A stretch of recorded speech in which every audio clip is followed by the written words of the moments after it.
I learned from a teacher. I learned from two teachers. I always give two teachers credit when it comes to Tantra. First is Rao Neferamen, the first, who's the author of Meduna Volume 1 through 7. But in that book, he taught about Tantra a little bit in Volume 1. That was my first exposure, or even me hearing about Tantra. Okay.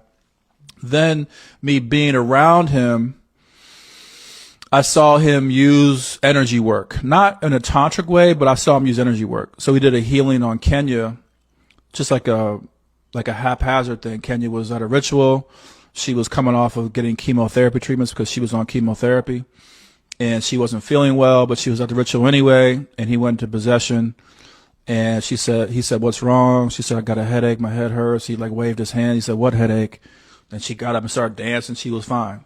So that was my first time being exposed to energy work. So I always give credit to Rao Neferamen, the first, as a teacher. Also, I learned from Shantam Nitiyama. He showed me his particular style of tantra and energy work and body work.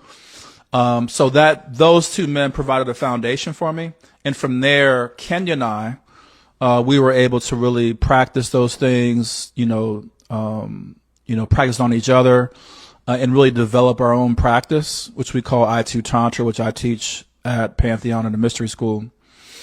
And so that's kind of how I got into it. And over time, you develop, that ability. So by working on hundreds of clients and those types of things, you become proficient in that. But part of it is like understanding that can happen.